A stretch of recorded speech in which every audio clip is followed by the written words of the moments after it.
So now I'm going to ask you a few questions just around your thoughts, and then we're going to finish off by asking you a few quick fire personal questions where you just give a yes, no, 1, 2, 3 answer to keep it simple.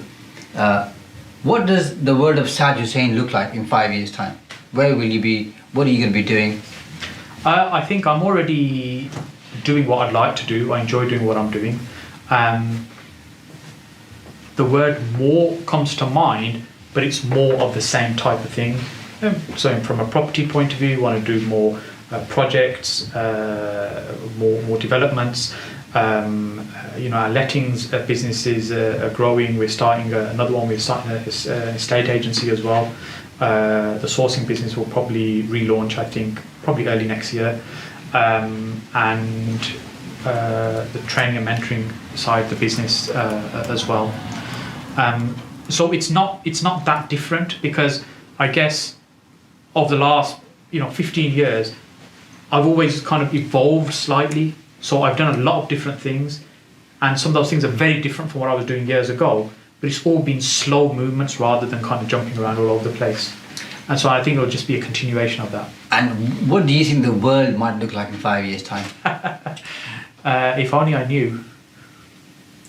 I think the last year and a half has taught us that we can never predict what's going to happen, and we do live in an uncertain world.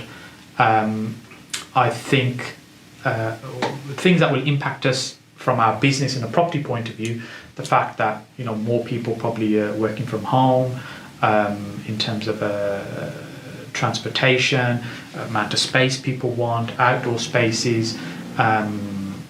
I think these are the kind of things that directly impact us.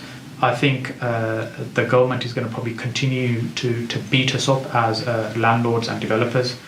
I don't think they're going to be holding back there. Did I hear you say a conservative government, by the way? I think that's what any government. That's what I heard. That's what. Yeah. Some things that need to be personal. Because I'm very, very public in terms of finding very easily online, on social media and stuff like that. Yeah, everywhere. My family is fairly private. Apart from my youngest daughter, occasionally might be in my photo somewhere. If I try and take a picture of the family, they all run off and disappear. Nobody wants to be me, because they're generally all quite private. And so it's about striking a balance of what you share, why you're sharing it, what's the relevance of it as well. I think it depends on where you come from. So a name you mentioned earlier said I've got X amount of cash or assets under management is a very different thing in terms of positioning to when somebody asks you a question, say just share what's going on for you. It's a bit like saying, what car do you drive? For example, okay, I used to drive a Rolls Royce, and I'm not telling you, I'm not going to tell you. Whereas I'll say, well, I drive a Rolls Royce. I know that might scare certain people off, or they might have a certain view about me. Might think, hold a minute, Labour politician, well, driving a Rolls Royce, what's going on here? But if they listen to the story and what happened and how that happened, by the way, that makes perfect sense. So it is an opportunity to share information from a good place, and you're obviously, I know you well enough now to know you're a good guy. Whether you got 5 properties, by the way, or 555 properties, it matters not. It matters not. It's just to show people what's achievable. Because sometimes you know this as well as I do, if not better. We're talking to people in an audience in a room, and there's that one thing that you say which in your mind may not be significant, but in 5 years' time, Mandy comes up to you, oh man, do you remember Saj, I met you in Peterborough, Birmingham, and you said that one thing, okay, which you probably say often enough, but to that one person, that one thing which was really small and insignificant in your mind changed their life. Yes. And I've had that experience on the other side myself many times. I've heard somebody speak and something they've said has really resonated with me, and might be a year later you meet them and said, you said something actually had quite a profound effect. So I get that, and we talk about what other people achieve, and I think if we look around us in the world, people are trying to get to Mars right now, so we have to think big.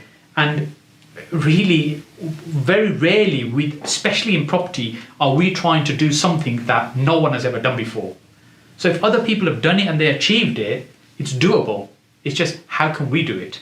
That's the question. It's not, can it be done? It's, how can we do it? Yeah, of course. Well, we managed to get some numbers actually, didn't we? We did. Your current my age. developments, okay? Your current developments. I figured that out as well, by the way, but I'm not going to share that because that's from company's house. Your wisdom, by the way. I'll be looking for a birthday card this year then. Of course you will, of course you will. And more. I'll send you a cake. If you could have coffee or tea, if you drink tea or coffee, you don't find, but if you could have a drink of any sort with any historical figure, who would that be and why? I think for me, I lost my dad about 15 years ago. A few more minutes with him would be nice. Yeah, it's difficult, isn't it? Yeah. But my father passed away when I was 15. And it had a profound impact on me, do you know? And yeah, so I share that. It is difficult. And I think that's probably one of the driving forces really that you and I have had, by the way, Saj, do you know? I mean this in the nicest way possible, obviously. You'd never want anybody's parents or parent to pass away. But I think not having that support there, I think has been a driving force for us in I feel weird in a different way. Do you know what I mean? Yeah. So I share your pain, my brother. Yeah, we're not alone in that. Lots of people experience that. Yeah. It's difficult. It is difficult.